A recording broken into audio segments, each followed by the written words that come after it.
So good morning, good afternoon, good evening, everyone, wherever you happen to be in the world today.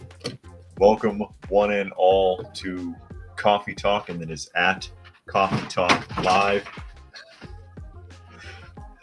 Oh, sorry, little cat distractions there.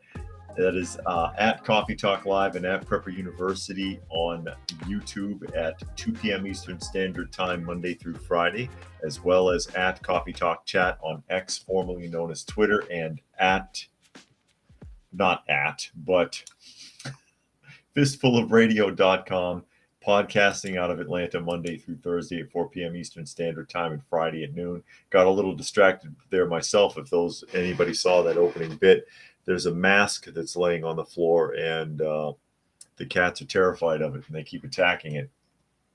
As we get ready to dive into what is going on in the world today, taking a look at some snippets from the news and having a little bit of discussion. And I'll go ahead and acknowledge some of the people that are in the live portion who have chosen to chime in thus far. And naturally, I do read as many of the comments as I reasonably can, so that we can keep up with the conversation, those of you who are listening and not able to see. I see Donna Beaver is here, reminding people thumbs up, like, and share. Yes, please do if you don't mind. Helter is here. Cyberjack Sr. is here. Dragon is here. Brian is here. He says, have you heard of the No David books by David Shannon? No, I don't think so. I don't think I've heard of that. Boogers is here. Chris is here. Says Sam Bankman Fried Democrats' biggest donor, 25 years in prison, but I'm sure he gets early parole. Yeah, at the end of a rope. And then Holly is here. Glad you could make it, because you know how that goes. They call it getting Epsteined now. Or Hillaried. They get Hillaried. That's one way to do it.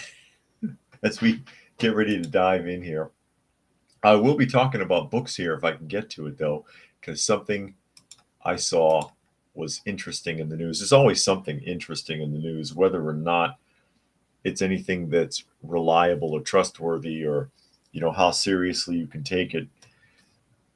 You've got to be very discerning. You've got to do your due diligence and study whatever it is that you're looking at and talking about. A lot of people don't bother to research anything, and they just take whatever they see and hear for granted. But we'll go ahead and we'll get started here. We're going to start in New York City. Yeehaw, New York City. If it opens up. And here it comes. Newsweek article. New York City deals a blow to landlords. And I have a bit of a beef about this. And there's Eric Adams digging his grave. It says some New York City landlords will be affected by the city's rent stabilization law for another 3 years after Mayor Eric Adams extended the measure until 2027. The legislation sets the rate landlords are permitted to increase rents by, and has been in effect ever since it was originally enacted in 1969. Extended once again through April of 2027. Tenants' rights advocates are celebrated, while landlords have expressed disappointment by the decision, saying that it cuts into their profits and reinvestment efforts. Our rent stabilization laws are critical to the security of working-class New Yorkers who live in rent-stabilized housing, Adams, a Democrat, said in a bill signing ceremony, according to reporting by Our Town, a local paper for the city's Upper East Side. The law affects over 1 million rent-stabilized properties and roughly 44% of all rental apartments. And it says since the pandemic, the city has seen an influx of residents move back, while New York saw a vacancy rate of 4.54% in 21. That figure has moved down to just 1.41%, according to the city's Department of Housing, Preservation and Development and the U.S. Census Bureau, blah, blah, blah. All right. So the problem with this is, from my perspective, having worked with landlords when I was still living in the Boston area. And when I used to go around with one of their crews as a teenager and repair the damage in the apartments, because people move out very often, they trash the place. It needs to be fixed. Fixtures need to be replaced. I think we had to replace the toilet in pretty much every place that we worked on because they destroyed the toilet. It needed to be repainted. Windows needed to be fixed. Screens had to be replaced, and so on. So primarily, if you set a fixed rate that the landlord cannot raise their rent above a certain point, keeping in mind that most landlords are just someone who owns a building, someone who owns a house, whatever. They're not like this mega corporation that can spread it out, as it were. You put a cap so they can't raise their rent, but then you're constantly raising taxes on those buildings that the landlords have to pay, and then there's the out-of-pocket maintenance costs, and there's only so much of that you can write off. So they're really crippling the landlords, and that's how you end up with a lot of abandoned buildings. They just give up. I can't afford this. I'll just let it fall apart and not pay the taxes on it, and then the city can confiscate it and then let them deal with it. It becomes the attitude. John is here. It says it's a clown show for real. Yes, it is, as well as Semper Fi. Glad you could make it today. That's why stuff like this bothers me, and it wouldn't be so bad. Granny Smith, what are you doing? It wouldn't be so bad if they didn't kill these people with taxes. And they're crushing everybody. It's not just landlords. It's everybody is getting crushed with taxes all the time, all day, every day. I think it was Benjamin Franklin, wasn't it? The only thing that's sure in life is death and taxes. Was that Benjamin Franklin? I might be mixing it up. But it sounds like something Mark Twain would say too, just making the point. But, you create situations that make it impossible. Never mind also the taxes and out-of-pocket expenses for restoration of damaged apartments or damaged buildings or other maintenance costs, but also all of the regulations that they keep having to add on that cost the landlords as well. Inspections and regulations that they have to pay for constantly, the city keeps adding to all the time. Somebody's got to pay for that too. And it's only so much you can deal with. It makes it not even worth it. Dragon says this is going to get to the point that the building is going to be worth less than the ground it stands on. So much so at this point, landlords are going to lose so much money. Yeah. And then the city gets to confiscate the property when the taxes aren't paid and do with it what they will, which is, again, we've seen a lot of that in California, and you know what's going on there. You can see what's going on in California. And I suspect that, there's my conspiracy theory again. I have the conspiracy theory about that Governor Newsom and the other lawmakers in California are deliberately trying to destroy the state. I wouldn't be surprised if lawmakers in New York are deliberately trying to destroy the state as well, so that they can sell it out cheap to whoever they're in bed with. Can't trust anybody, folks. And very often, those tinfoil hats of conspiracy theory end up being crowns of knowledge. But, Mayor Eric Adams isn't done yet. He's not done there, because we're going to still stick around in New York here. And you'll love this. Another solution for the New York City subway problem that will frustrate people even more. This one will really get under people's skin. Literally, you'll get a kick out of this one. They have a new solution on top of the militarization of the subway, where they've got all that law enforcement and all those National Guardsmen standing around searching people's bags. This is an article from The Recount. New York Mayor Adams announces body scanners meant to detect firearms will be tested and rolled out in the subway stations. Okay. New York City Mayor Eric Adams on Thursday announced body scanners meant to detect firearms will be tested and rolled out in subway stations amid recent spikes in crime in the system.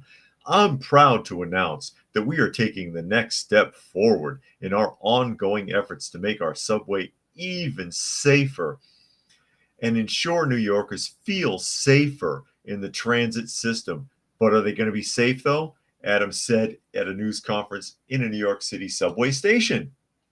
The mayor noted that according to the law, the New York Police Department must publish information on the new electromagnetic weapons detection systems in order to test them for use in stations after a 90-day waiting period.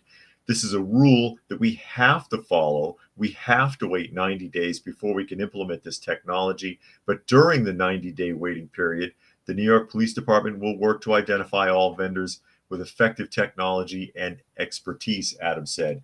And then what? You'll just do another no-bid contract with somebody you had a secret handshake with? Is that what's going to happen? Is that how that's going to go down, Mayor Eric Adams? So they're not talking about metal detectors. It sounds to me like they're talking about the kind of stuff that, like when you go through the airport now and they've got that tube that you stand in and it's like sonar and it looks through your body and makes like this image of what's under your clothing. Kind of like Total Recall. We're graduating to the subway in Total Recall, ladies and gentlemen. Arnold Schwarzenegger in Total Recall, when it's loaded with armed guards with machine guns and they have to walk through these scanners that are looking for weapons. That's what he wants to do in New York. And there's nothing the public will have to say about it. Nothing. Semper Fi says New York police officer slain and Donald Trump is in New York City paying his respects to the family. Where is Joe Biden?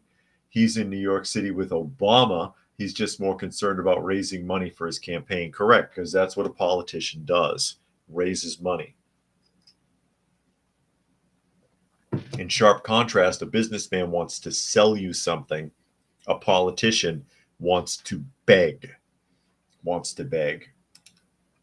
Helter says Adams is wasting everyone's time and money. This measure does nothing to combat the actual issue most people deal with in the subway, which is insane people. Yeah, violence. It's not necessarily people getting shot and stabbed. A lot of the deaths that have taken place in the New York subway has been because of crazy people pushing someone onto the tracks.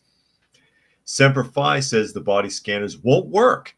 Local hospital has one and it detected a gun when it was really a banana in a doctor's pocket. Another time it went off and it was a stethoscope. Okay.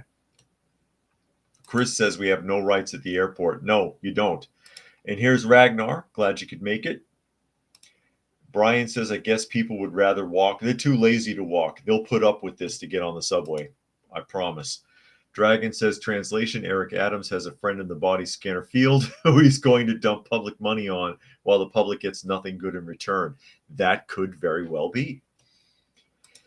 And Chris suggests that leftists never take personal responsibility. Never, never, never. Why take responsibility for something when there's plenty of people that you could blame? Why take responsibility? It's his fault. He did it. It's because of them. It's because of Trump. It's Trump's fault. It's the Trump administration. My predecessor. That's what he will say. It's his predecessor. And of course, you know, he's talking about Donald Trump. It's all Trump's fault. Yeah, I'm telling you. It's all Donald Trump's fault. We're going to jump to a Meow article while we're talking about corrupt politicians. Something about Kamala Harris here. Meow article, MEAWW. What's the point? Internet slams Kamala Harris as she announces a $5.2 billion investment to address the root causes of migration. How much do you have to spend to understand why people cross borders, Kamala? We're about to find out. So here we go. Vice President Kamala Harris announced that the Partnership for Central America has brought in $5.2 billion in investments to boost economic opportunities and reduce migration from Honduras, El Salvador, and Guatemala on Monday. According to a statement released by the White House, PCA announced more than $1 billion in new private sector commitments as part of Central America Forward, or CAF. There's too many acronyms in here. A public-private partnership that was created in response to the vice president's call to action for Northern Central America, which is another one. That's the CANCA, Call for Action for Northern Central America. It's too many little acronym organizations here involved. These investments are creating jobs, connecting people to the digital economy, expanding access to financing for small businesses, providing training and education for youth, women, and workers, and improving economic livelihoods for people in the region, read the statement. Harris welcomed the newly elected president of Guatemala, Bernardo Arevalo, to the White House on Monday before sharing the news. Your leadership can help rebuild the Guatemalan people's trust in their institutions and give them a sense of hope and opportunity, she told him, praising his battle against corruption and promoting their work on stemming migration from Central America, reported PBS. And you know how reliable PBS is these days. On the issue of migration, the vice president stated, the problem, of course, did not occur overnight. And it occurred on the first day of Biden taking office. But back to the point. And the solutions will not be achieved overnight, but acknowledged that there was short-term progress. $5.2 billion to essentially bribe Honduras, El Salvador, and Guatemala to not let so many people form caravans and head up this way, even though most of the people crossing the southern border are not from El Salvador, Honduras, or Guatemala. $5.2 billion. What else are you paying for there, I wonder? Unknown says, I'm here but not volume off until I leave the lobby. Hope everyone is well. Okay. Well, hopefully you can catch up. And of course, it is always saved.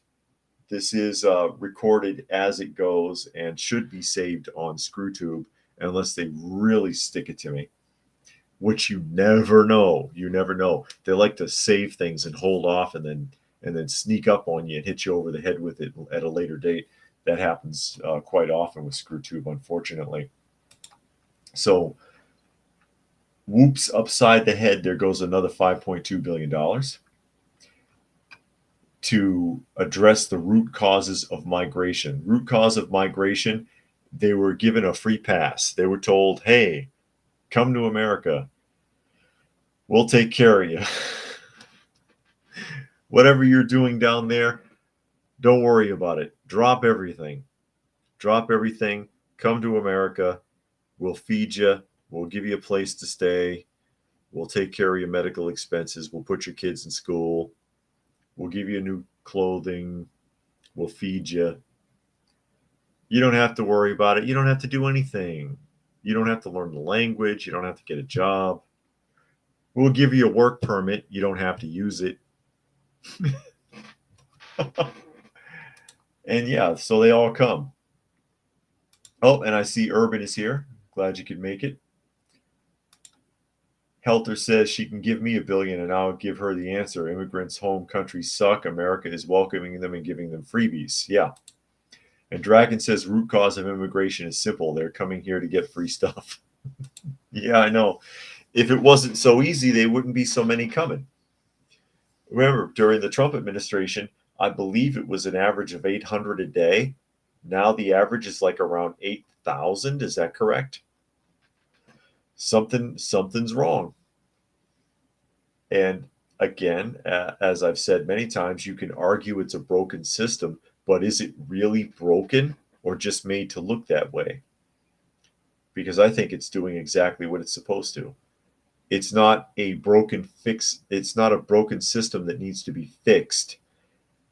It's a deliberate system that needs to be destroyed. That's what it is. Right, Dusty? Dusty's got her back to me. You ignoring me? That's all right.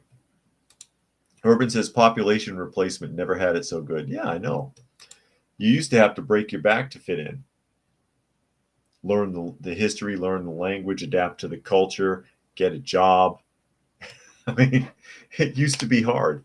Ask any, if there are any left, any of the old school so-called immigrants who emigrated to this country to be part of it, as opposed to just coming for a handout. But yeah, there's another $5.2 million drop in the bucket. Thank you, Kamala. We appreciate that. We appreciate that. Thank you so much. And we're going to jump. Is this a Telegraph article? No, this is Next Impulse Sports, but I read a similar article from the Telegraph. Next Impulse Sports. And of course, they are complaining about transmogrified people in sports. And an important point is made in this article. So I'm going to go ahead and pull it up here really quick.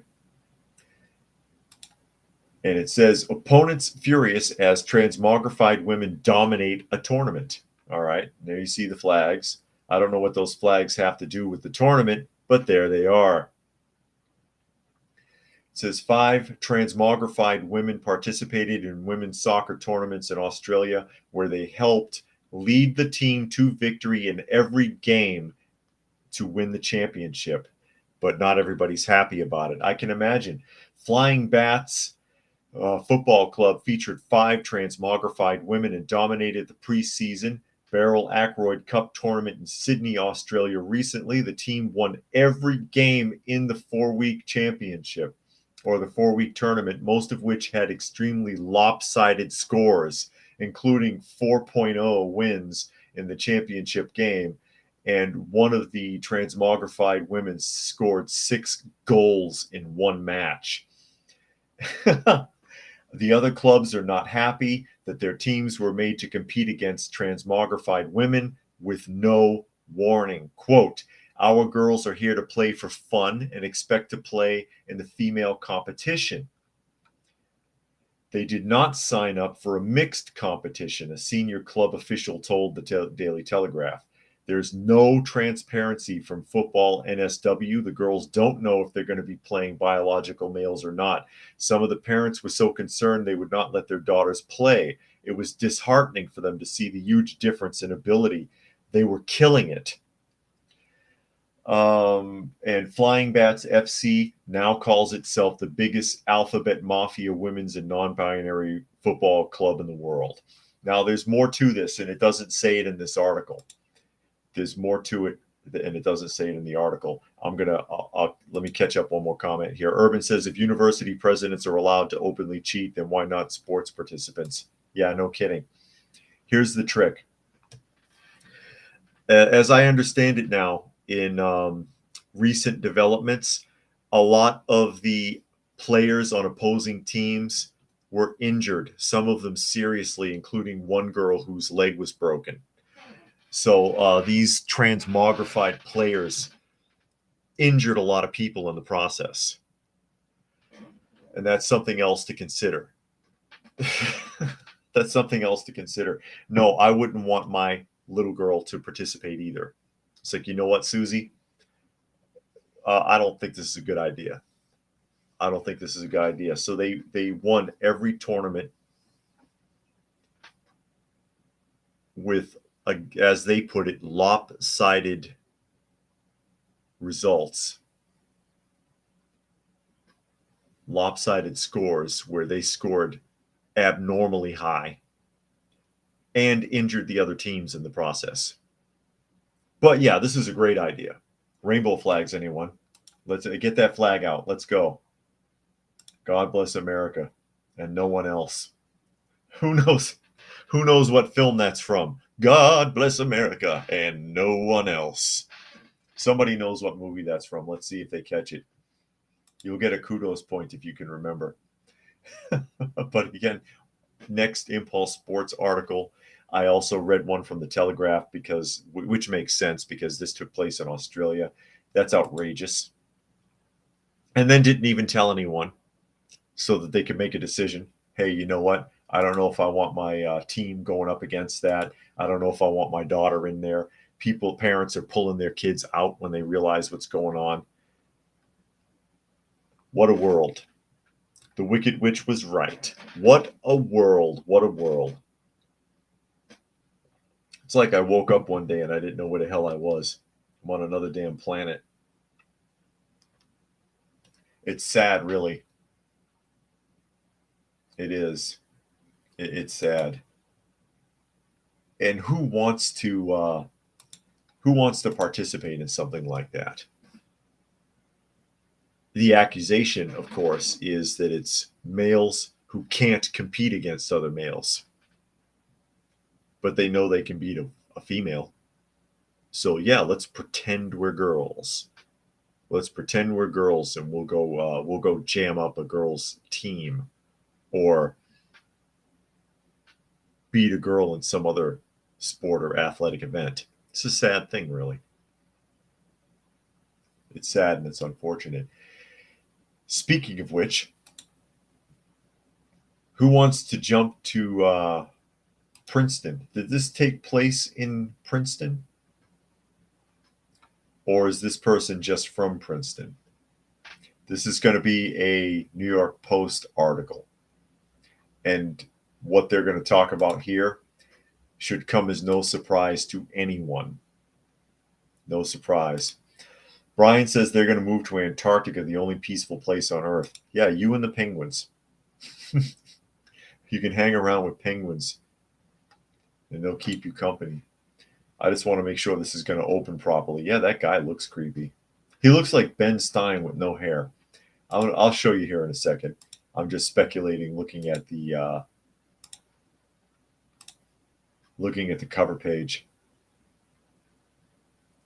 Transition, here we go. New York Post. Esteemed Princeton graduate who led its queer alumni club is now charged with child pornography. I don't know if I can say the P word. Basically, you know what that means. And here he is, Ben Stein, with his head shaved. That's what he looks like. Charged in criminal court. Princeton, hold still. Princeton grad involved in several of the prestigious school's organizations, including leading its queer alumni club, arrested on child porn possession charges Friday. Roy Trey Farmer, so Roy Farmer, 53, I guess Trey is his nickname, was taken into custody after police descended on a condo he owns in Princeton next to the Ivy League's main entrance. NewJersey.com reported he was charged with a count of third-degree possession of child sexual abuse material after prosecutors received a tip that a Mercer County resident uploaded an item depicting abuse, according to the outlet. I'm trying to be careful with the wording in the article because of ScrewTube's algorithm. Farmer's condo was searched by law enforcement on Friday, where investors seized multiple pieces of evidence in the case, prosecuting officers said.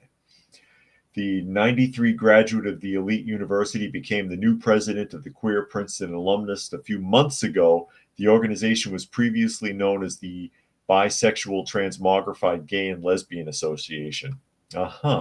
Other groups Farmer has been a part of include Princeton University's Glee Club Foundation, where he was president, Princeton Internships and Civic Service in Princeton of Southwest Florida, according to an online bio.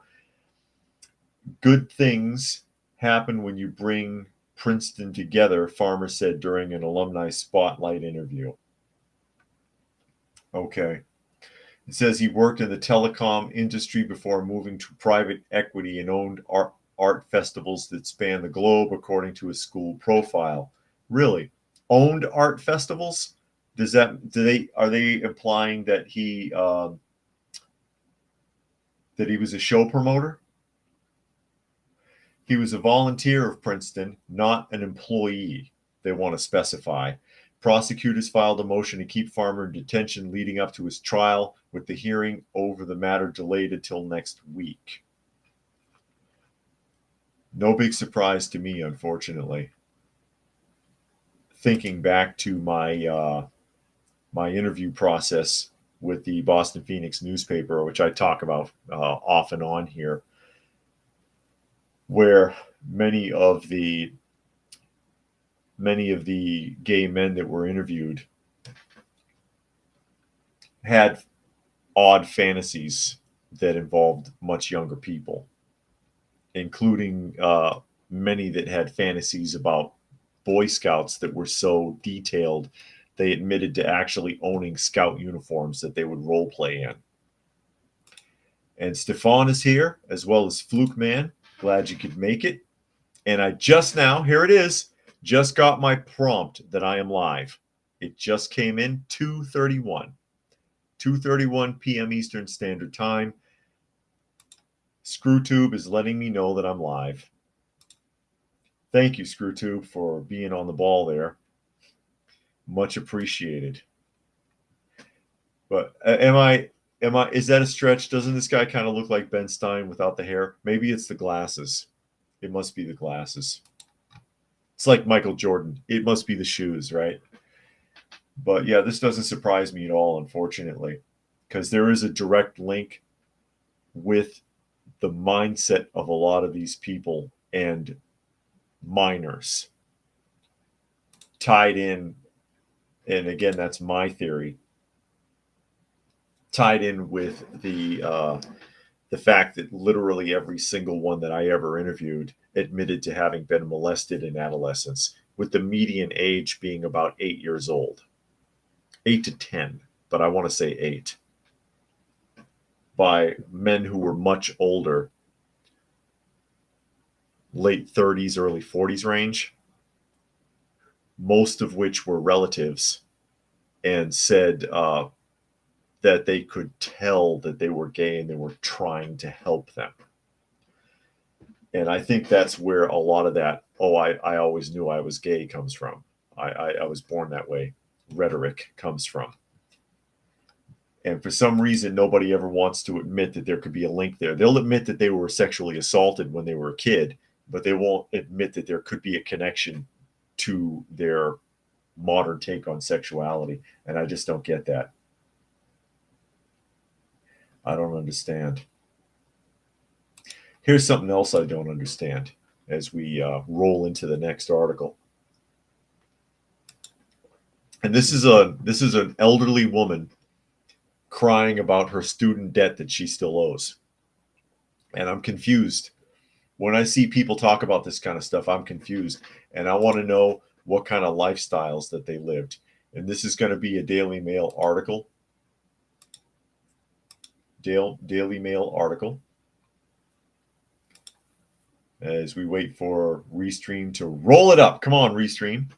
It says retired grandma, 71, still owes $108,000 in student debt nearly 40 years after she completed psychology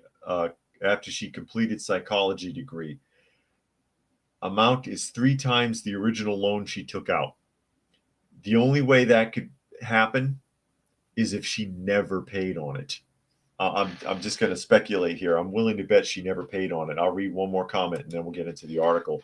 Urban says, at what point did the pedos and weirdos take over? Is gay the new straight now? Even members of the original GPL community are beginning to grumble, even though their activities helped destroy norms. Yeah. I don't know when they took over. I don't know when all of that became allegedly normal.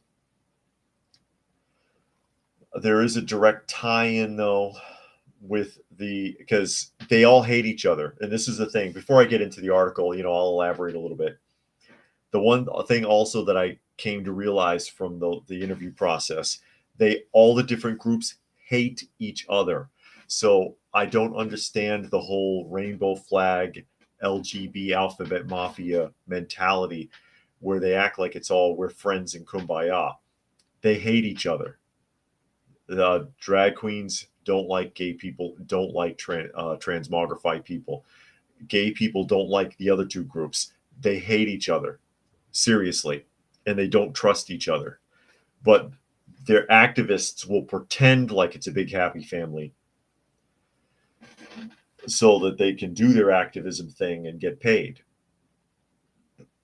It's part of the scam. It's part of the hustle. In real life, they can't stand each other. And they don't associate, not really.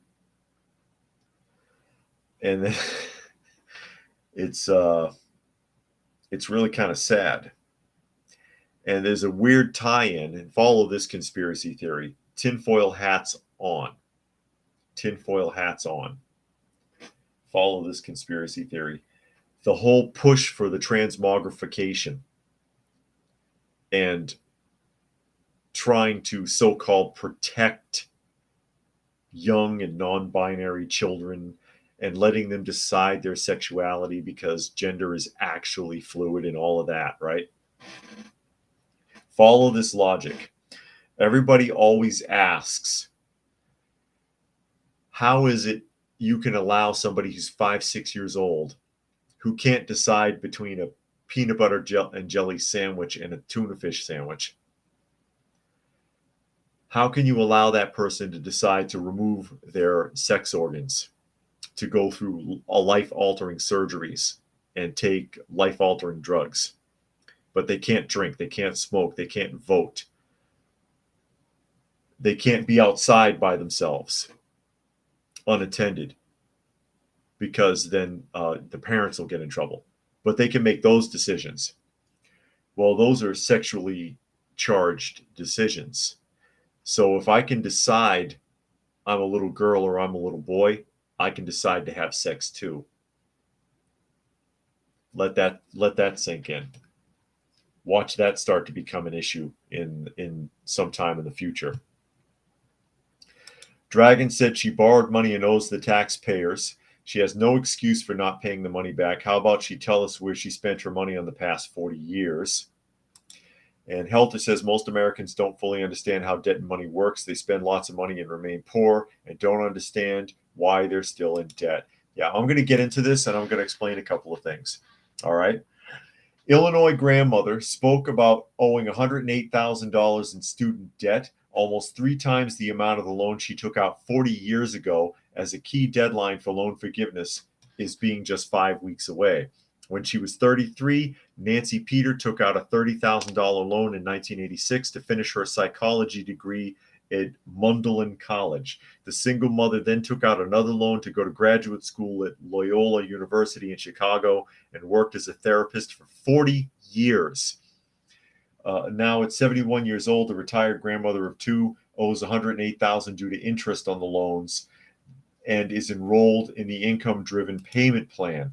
Quote, "It's humiliating. It's such a private thing. If somebody knew I owed this kind of money, they would look at me a whole different way." Yeah, they should, because you're out of your freaking mind. All right? You worked as a therapist. You had a full-time job for 40 years. A professional upper middle class wage job. As a therapist with a degree, you had a $30,000 loan and 4 decades to pay it. And if you owe $108,000, I don't think she's ever made but a couple of payments on this, because the interest ain't that freaking bad. All right. It says her current payment plan allows borrowers to make payments based on how much money they earn, but sometimes the payments are so small they do not cover the interest accrued. So if that's the case, she took the smallest possible payment she could make and ignored the interest, instead of trying to overpay to knock the interest off the back end, which is the smart way to do it. That's how you blow out a payment. When I got way back in the day when I had money and I had my Mercury Mariner and I got it new, I had that sucker paid off in less than 3 years. I think it was like 2.5 years. I overpaid it and overpaid it and overpaid it, and I killed the interest on it. They couldn't, they barely got anything out of it because there was no penalty for that. So I was like, yeah, I'll just throw an extra 100 or 150 on it every month or whatever, $200, and I killed it. instead of letting it drag out the whole 5 years. I paid it off in half the time, and it cost me considerably less. That's what you do. Semper Fi says she's an idiot. She could have been putting away $100 a week to pay it back. Now, here's the trick, okay? And I'm going to open up something else related to this. Here she is, 71 years old, crying because she never made her payments and now wants your tax dollars to pay for her student loan. Now, she said she worked for 40 years, full-time employment, 40 years as a therapist, professional. Now, I'm going to open up this next thing. This is important. I'm going to go to a website called Glassdoor. Glassdoor shows you salary averages in a state-by-state basis. So I'm going to open up Glassdoor. I'm going to put in therapist, Chicago, Illinois. All right. Now, this is the current value for a therapist, keeping in mind she wouldn't have been earning this the entire 4 decades she was employed. But I just want to establish really quickly here. Here we go. This is no punk job. The low end is $68,000, the high end $111,000, depending upon the type of therapist, with the median being $87,000 a year currently. So this was a decent upper middle class job even 40 years ago when she took the job. What was she doing with all that money? What you do with the money, Grandma, that you can't pay your student loans and you want us to pay it now? What did you do with it? Unknown says volunteers get vetted and vetted. I had to pass a background check to wash dishes after shared meals at church. Oh, yeah? Unbelievable. They used to just welcome anybody who wanted to do the job and just keep an eye on them and make sure they weren't weird. And what difference does it make to pass a background check? You could still be a bastard too. But I just wanted to establish that because there it is, Illinois therapist average range, depending upon the type of therapist, 68,000 to 110, median being 87,000 a year. That's pretty good money. So, hey, why the hell couldn't you ever pay that back? Why have you got so much interest accrued that 40 years later, you owe more than 3 times as much? Come on, Miss Kitty. Come on. Hi, darling. Miss Kitty. All right, cat break. Miss Kitty, everybody. You can't see her. She's right here. Hi, darling. Miss Kitty must need some attention because usually she just keeps to herself. As you know, she's not the friendliest sort. Let's see if I can see your face. I'm trying. She hates cats. She'll fight any cat that gets too close to her. They all leave her alone. And she doesn't like people that much either. I know, she's not letting you see her face. You gonna look up? No? It's all right. Go ahead, sit down. But for some reason, she likes me. And when she's feeling lonely, she'll come and sit on me wherever I am. And we'll catch up some of the comments. Unknown says Truth Christ Church Popano campus. And Urban says Grandma never had any intention of paying. She did the absolute minimum to keep collections away while doing nothing to touch the base amount. Yeah, I believe it. Fluke Man said, didn't Biden forgive all student loans? No, he did not. That's a talking point. He's doing, I mean, there's programs for that anyways, and he's just kind of taking credit for the minimal amount that he's doing in the student loan forgiveness window of opportunity there. And Raccoon Eyes is here. Glad you could make it. And WCM says, can't afford my student loan, work 7 days a week. Cost of living sucks. Yeah. And you all know my student debt story. I've told it before a few times that I owe on student loans, and I refuse to pay it also, but for a different reason. For a different reason, it's because they didn't honor their part of it when I applied for the hardship when I lost my job, and they put a freeze on it, and it was like 2,000 that I owed. I had it all the way down to that, and then they announced that they didn't put the freeze and that I owed 9 something, and I was like, no, I'm not paying that. You fix it and I'll pay it. Otherwise, screw you. Because I had an agreement from your office. Unknown says live like me, can't borrow if your credit score is 5. 5. Well, you shouldn't be borrowing if you can help it. Now, this is something that struck me, that they're blowing this up in the news, and I wanted to talk about this because this is stupid time. Stupid time from The Hill. The Hill has the article. And Brian says your son was smart. He went to a trade school. You said in one of your videos. Yes, he did. He went to Job Corps. He didn't want to. He hated school. I hated school. He didn't want to go to high school anymore. It's a long story with the high school. Long story short, when we moved from Kansas to Illinois, I could not enroll him anyways because I didn't have his birth certificate. His mother refused to surrender the birth certificate to me when court reversed the custody. Okay, because remember, in 2003 they gave her custody. In 2007 they gave me the kids back because it was discovered that she was abusing them. So the court made a new trial, gave me the kids, and she was supposed to surrender all documentation and did not. Now, I know what you're thinking. If you're from Massachusetts, you already know where I'm going with this because you have to be from Massachusetts to understand. If you are not married, I don't know if it's still like this, but this is how it was then. If you're not married, then you cannot be on the birth certificate if you're the father. They'll scribble it out so that it's blank. So only the mother's name is on there. And I can't get a copy of it because only the biological parent named on the birth certificate, at least at that time, could apply for the birth certificate. Or the child could apply if they're 18 or older.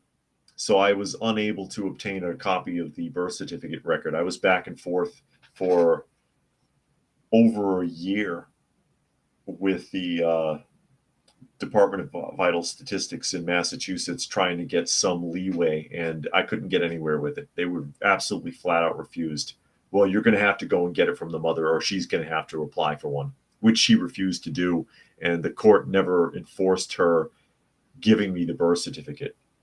So I could transfer him between schools in Kansas because, again, if you might remember, he was court ordered to go to school because of her, so I couldn't homeschool him. But then when we moved to Illinois, no documentation. But Job Corps didn't care. Job Corps was like, oh, well, you don't have it. We'll get it. Don't worry about it. Just send him if he wants to come. And he wanted to go. He asked. It was the smartest thing he's done, I think. WCM says mortgage in Southern Oregon is $2,700 a month. It's ridiculous. Nothing fancy at all. Real ghetto. That's a shame.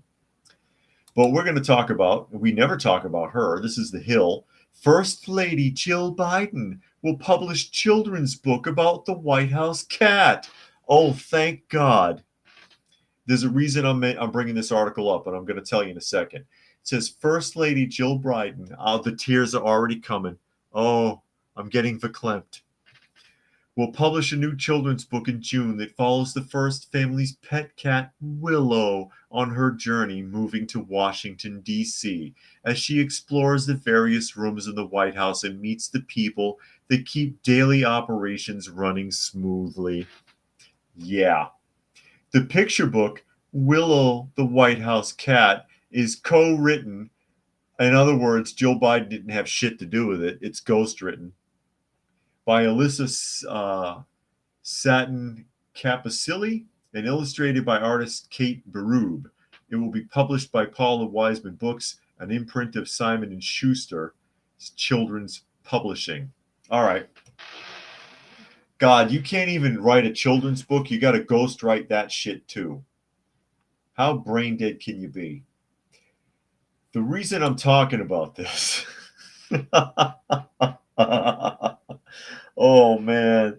And Stefan says that they went to Job Corps and they didn't pursue their trade.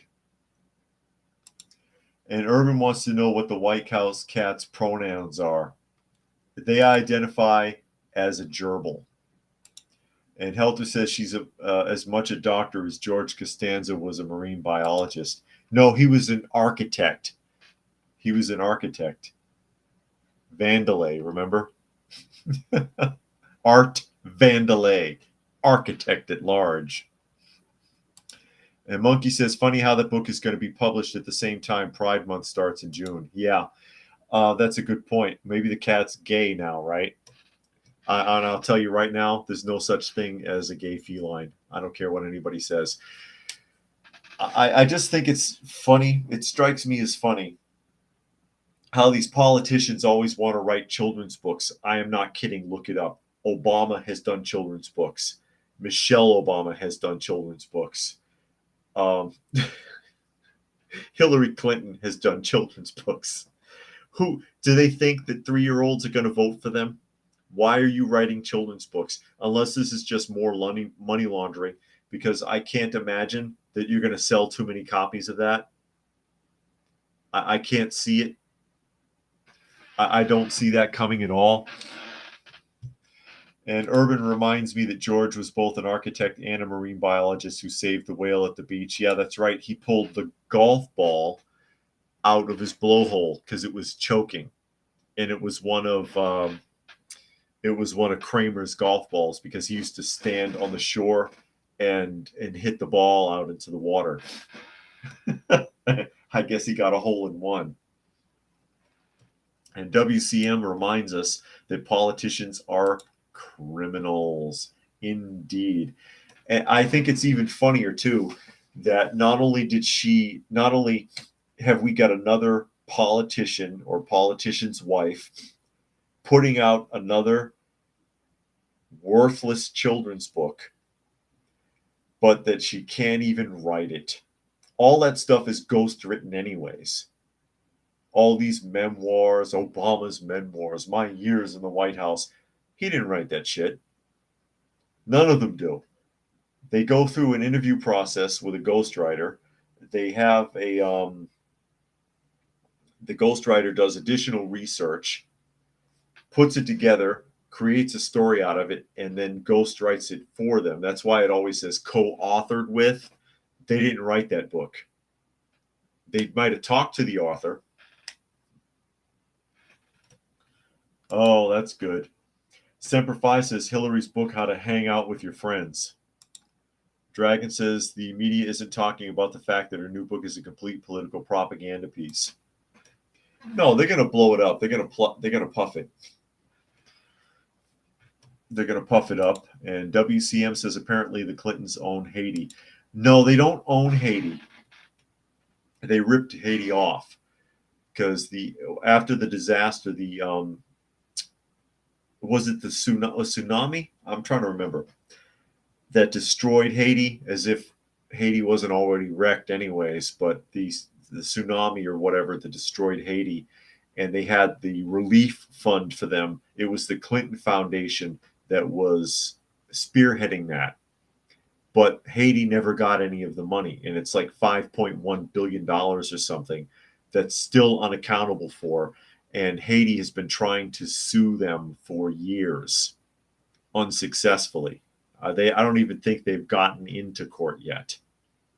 I don't even think they've managed to get into court yet. And they probably will never get there now that they're in turmoil and facing an overthrowing of their government.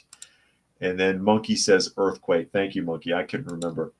I'm mixing it up with another event because I know there was a massive tsunami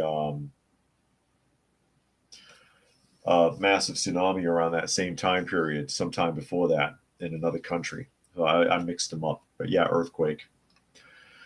But she blows up. They blow out these children's books. Don't even have the cognitive ability to write it themselves. Another worthless children's book. What happened to children's books that used to teach you how to read or teach you some kind of moral function? Do we even get those anymore? Does anybody write any decent children's books anymore? Or are you going to have to go and find the old stuff before it all gets banned, like Dr. Seuss, of which I think 6 or 7 of his titles have been permanently banned. They will no longer be printed. Somebody told me that they had some original copies of some of the earlier ones. They tried to put them on eBay, and eBay pulled them down as banned material. But you can sell a copy of Mein Kampf on eBay, no problem. Isn't that interesting? Semper Fi says Joe Biden's book Dementia Joe and his booger sugar son.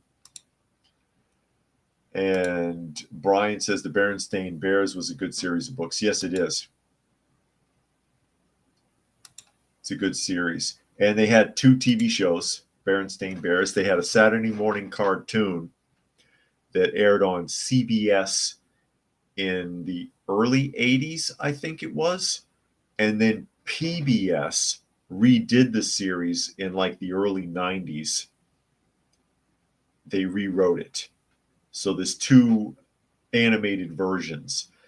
And the original version, if you've ever seen the holiday specials from it, is more like a Dr. Seuss book because they rhyme all the time. I think it's a lot more entertaining. And Monkey says, I know there's a set of videos relating to Hungarian fables morals on YouTube right now, translated to English, and it's as close as I can get. And then Fluke Man said, seriously, eBay didn't allow them to sell the original Dr. Seuss was a godsend. Yeah. There's nothing bad about what's in Dr. Seuss. There's nothing bad about it. It's like what I've talked about with Tintin. Some of you might be familiar with Tintin, especially if you're from Europe. And some of those books have been banned. And the one in particular that I remember being banned, they were talking about foot binding in China in one of the issues, because it's like Tintin's like a graphic novel for those of you who don't know, for young adults. So it reads like a comic book. But foot binding was a real thing that China did. And they only just stopped that practice in the early part of the 20th century. So it's something that Hergé, the writer, would have been exposed to in his travels, and he wrote about it. He wrote it in to make it realistic. Whose feelings are you hurting by telling the truth about a historical fact? And Brian says Berenstain Bears also had Christian-themed books as well. Yeah, well, it was a Christian husband and wife, and they wrote those books to project that lifestyle to children. So it was Christian-themed. That was the intention. And Urban says Tintin was very popular in Quebec. And I'll tell you, the show's good too. Hold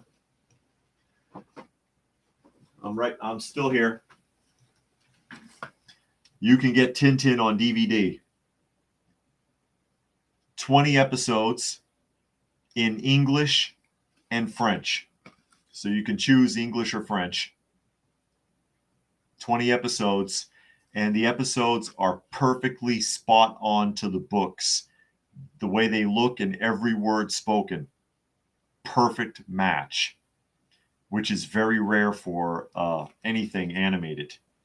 Perfect match. Of course, the banned books are not in here, which is why there's only 20 episodes. But I thought I would share that in case you're curious.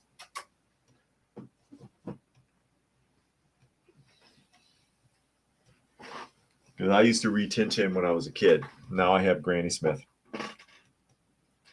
And one more comment here real quick. Monkey says, like one I saw is basically you should appreciate what you get. One person asked for help along the way while the other person angrily told the people offering help to F off and got karma.